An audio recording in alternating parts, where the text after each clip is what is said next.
Hello students, in the last video of science biology we had discussed about the cell, plant cell, animal cell के बारे में हम लोगों ने discuss किया था। ओके, और लास्ट टाइम हम लोगों ने एक एक्टिविटी पे आके रोक दिया था। ठीक है, तो आज वो एक्टिविटी के बारे में पढ़ेंगे। तो पहली एक्टिविटी यहाँ दी हुई है कि remove the cell of an egg by dissolving it in dilute hydrochloric acid. पहले हम क्या करेंगे, एग के सेल को रिमूव करेंगे किसके हेल्प से, डाइल्यूट हाइड्रोक्लोरिक एसिड के हेल्प से। जो ये सेल होता है ये किससे बना होता है, कैल्शियम कार्बोनेट से बना होता है। इसके बाद एक थिन आउटर स्किन होती है सेल के बाहर, इनक्लोज द एग, जो एग को कवर की हुई रहती है। उसके बाद हम जो एग को किस पे डालेंगे, प्योर वाटर में डालेंगे और 5 मिनट के बाद ऑब्जर्व करेंगे। हम क्या ऑब्जर्व करते हैं, आइए देखते हैं। हम ऑब्जर्व करते हैं कि the egg cells because water passes into it by osmosis. जो एग स्वेल हो जाता है मतलब कि फूल जाता है, किस वजह से, क्योंकि इसमें से वाटर पास होता है। किस प्रोसेस से, ऑस्मोसिस प्रोसेस से। ठीक है, उसके बाद इस डीसेल्ड एग को, मतलब बिना सेल वाले एग को किस में डालना है आपको, कंसनट्रेटेड सॉल्ट सॉल्यूशन में डालना है और 5 मिनट के बाद ऑब्जर्व करना है। फिर क्या होता है, द एग श्रिंक हो जाता है, मतलब कि सिकुड़ जाता है। क्यों, water passes out of the egg solution into the salt solution because the salt solution is more concentrated. इसलिए होता है क्योंकि जो सॉल्ट सॉल्यूशन में कंसनट्रेशन अधिक होता है और इस वजह से वाटर का जो कंसंट्रेशन कम है और एग के अंदर वाटर की कंसंट्रेशन ज़्यादा थी। इसीलिए जो एग है वो वाटर को लूज़ करेगा और श्रिंक हो जाएगा। मतलब कहने का है कि जो सॉल्ट का सॉल्यूशन है ना, जो सॉल्ट सॉल्यूशन होता है उसमें कंसंट्रेशन अधिक होगा। ठीक है, लेकिन इस वजह से इसके अंदर वाटर का कंसंट्रेशन कम है। बट ये याद रखिएगा कि जो एग के अंदर वाटर की कंसंट्रेशन थी वो ज़्यादा थी और ज़्यादा होने की वजह से वो वाटर को लूज़ करेगा, मतलब बाहर निकालेगा और श्रिंक हो जाएगा, मतलब सिकुड़ जाएगा। ठीक है, अब ये देखिए यहाँ पे दूसरी एक्टिविटी जो 5.4 दी हुई है, सेम ये किसमिस पे दी हुई है, सेम यही चीज़ दी हुई है। ठीक है, इसलिए हम लोग आगे बढ़ते हैं। फिर देखिए यूनिसेकुलर एग क्या होता है, यूनिसेकुलर सेल क्या होता है, हमने बताया था कि सिंगल सेल। तो जो यूनिसेकुलर ऑर्गेनिज्म होते हैं ये फ्रेश वाटर में रहते हैं। ठीक है, मोस्टली ये प्लांट्स में होते हैं, ये कहाँ रहते हैं, फ्रेश वाटर में रहते हैं। और ये जो मतलब जो भी चीज़ें ऑब्जर्व करते हैं किस थ्रू से करते हैं, ऑस्मोसिस प्रोसेस से करते हैं। और जो प्लांट्स में ऑब्जर्वेशन होता है रूट से, मतलब जो रूट से प्लांट्स के और पार्ट्स तक जो पानी जाता है वो ऑस्मोसिस का प्रोसेस ही होता है। फिर देखिए the diffusion is important in exchange of gases and water. इस तरह देखिए जो डिफ्यूज़न होता है वह गैस और वाटर के एक्सचेंज में इम्पॉर्टेंट होता है। किस लिए, in the life of a cell के लाइफ में। ठीक है, in addition to this the cell also obtain nutrients from its environment. Different molecules move in and out of the cell through a type of transport requiring use of energy. देखिए ये कह रहा है कि जो इसी क्या है कि इन एडिशन ऑफ इसी तरह से जो सेल होता है वो जो और भी न्यूट्रिशन होता है अपने एक्सटर्नल इन्वायरमेंट से, अपने बाहर के इन्वायरमेंट से ऑब्टेन करता है। ठीक है, और जो भी चीज़, जो भी डिफरेंट मटेरियल होते हैं, वो जो भी चीज़ें होती हैं और डिफरेंट मटेरियल जो सेल इन और मूव इन, मतलब अंदर और बाहर निकालता है, वो एक ट्रांसपोर्ट टाइप होता है। क्या होता है, ट्रांसपोर्ट टाइप होता है। ठीक है, जिसमें एनर्जी की रिक्वायरमेंट होती है और क्या बोलते हैं उसे, एटीपी बोलते हैं। ठीक है, जो एनर्जी की रिक्वायरमेंट होती है उसे क्या बोलते हैं, एटीपी बोलते हैं। The plasma membrane is flexible and is made up of organic molecules called lipids and proteins. देखिए जो प्लाज्मा मेम्ब्रेन्स होते हैं वो फ्लेक्सिबल होते हैं और किस चीज़ से बने होते हैं, ऑर्गेनिक मॉलिक्यूल्स से बने होते हैं, जिसे कि लिपिड्स एंड प्रोटीन कहते हैं। लिपिड्स क्या होता है, फैट होता है, और प्रोटीन जो होता है वो अमीनो एसिड से बना होता है।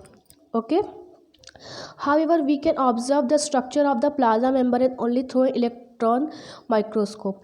लेकिन हम लोग क्या लिखा है, structure of the plasma membrane के स्ट्रक्चर को किससे ऑब्जर्व कर सकते हैं, किससे देख सकते हैं, थ्रू इलेक्ट्रॉन माइक्रोस्कोप से। ठीक, the flexibility of cell membrane also enables the cell to engulf in food and other material from external environment. मैंने बताया ना, जो इसकी फ्लेक्सिबिलिटी होती है सेल की, वह अलाउ करती है या परमिट करती है या इनको योग्य बनाती है कि यह खाने को ग्रहण कर सके।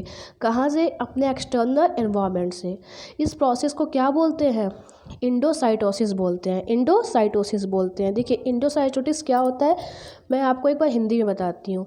इंडोसाइटोसिस जब कोई सेल अपने एक्सटर्नल इन्वायरमेंट से कोई मटेरियल अपने अंदर लेता है, मतलब सेल में लेता है, तो उसे इंडोसाइटोसिस कहते हैं। ओके, तो amoeba acquires is food through such process. जो अमीबा होता है वह इसी प्रोसेस से अपना खाना लेता है। ओके, आइए आगे देखते हैं। यहाँ पे है सेल वॉल, हेडिंग है सेल वॉल। सेल वॉल देखिए, plant cell in addition to the plasma membrane have another rigid outer covering. जो प्लांट सेल होती हैं उसके जो प्लाज्मा मेम्ब्रेन होती है ना, उसके आउटर में एक रिजिड कवरिंग सेल वॉल होती है। जैसे देखिए ये हो गया सेल आपका जो प्लाज्मा मेम्ब्रेन है, इसके बाहर एक आउटर कवरिंग होती है। ठीक है, इसे क्या बोलते हैं? इसे बोलते हैं सेल वॉल। ओके, ये है आपका सेल वॉल। फिर देखिए, the cell wall lies outside the plasma membrane. ये आउटसाइड होता है किसके? प्लाज्मा मेम्ब्रेन के बाहर होता है। The plant cell wall is mainly compose to cellulose. ये क्या कंपोज करता है मेनली? ये किसका बना होता है? सेल्यूलोज का बना होता है। Cellulose is a complex substance and provide structural strength to plants. ये क्या होते हैं? एक कॉम्प्लेक्स सब्सटेंस होते हैं जो प्लांट्स को स्ट्रेंथ प्रोवाइड करते हैं। When a living plant cell lose water through osmosis, there is shrinkage or contraction of the contents of the cell away from the cell wall. This phenomena is known as the plasmosis. जब एक living plant जो cell होता है जो water loose करता है, किस process से? ऑस्मोसिस के प्रोसेस से, तो देयर इज श्रिंकेज। श्रिंकेज मतलब सिकुड़ना होने लगता है। ठीक है, सेल अवे, क्योंकि इस वजह से देखिए जब सिकुड़ने लगता है, देखिए मैं बताती हूँ आपको, ये है ना सेल है, ये रिजिड सेल है, और जब इससे वाटर बाहर की तरफ जाने लगता है, ठीक है, तो यह सिकुड़ने लगता है अंदर का ये जो सेल होता है। लेकिन जो ये रिजिड होता है यह नहीं सिकुड़ता। क्यों नहीं सिकुड़ता? क्योंकि रिजिड होता है, बहुत हार्ड कवरिंग होता है। और इसी को क्या बोलते हैं? इसी को बोलते हैं plasmolysis. Okay, we can absorb this phenomena by performing the following activities. नीचे कुछ एक्टिविटी दी है जिस प्रोसेस से हम इसको पहचान सकते हैं। आइए देखते हैं। एक्टिविटी है कि mount the peel of a rhoeo leaf in water and slide. जो मतलब कि रायो लीफ की जो पतली मतलब कि जो पील होती है, उस पतली सी पील को हमें अलग करना है। ठीक है, वाटर में स्लाइड, उसको स्लाइड में रखना है एंड एग्जामिन करना है cells under the high power of microscope. उसके बाद हमें इसको किससे एग्जामिन करना है? हाई पावर ऑफ माइक्रोस्कोप से। Note the small green granules called chloroplast. इसमें जो छोटे छोटे ग्रीन कलर के ग्रॉनलेस होते हैं उसे क्या बोलते हैं? क्लोरोप्लास्ट बोलते हैं। और they contain a green substance. इसके अंदर जो ग्रीन कलर का जो सब्सटेंस होता है उसे बोलते हैं chlorophyll. Put a strong solution of sugar और salt on the mounted leaf. उसके बाद शुगर या सॉल्ट का स्ट्रॉन्ग सॉल्यूशन हमें किस पे डालना है? माउंट लीफ पे डालना है। ऑन स्लाइड पे वेट फॉर अ मिनट। कितने मिनट का वेट करना है? Wait for a minute and observe under a microscope. और किसके अंडर में ऑब्जर्व करना है? माइक्रोस्कोप के। What do we see? क्या देखेंगे आप? ठीक है, आइए आगे देखते हैं तो आपको फिर पता चलेगा। नाउ प्लेस सम रायो लीव्स इन बॉइलिंग वाटर। उसके बाद क्या करेंगे? रायो लीव्स को बॉइलिंग वाटर में कुछ समय के लिए डालेंगे। This kills the cell. इसकी वजह से जो सेल है उसका वह डेड हो जाएगा या मर जाएगा। The mount one leaf of a slide and observe it under a microscope. उसके बाद इसकी पत्ती को, वन लीफ को माइक्रोस्कोप से ऑब्जर्व करना है। Put a strong solution of sugar और salt on the mounted leaf. फिर इसके पे क्या करना है आपको?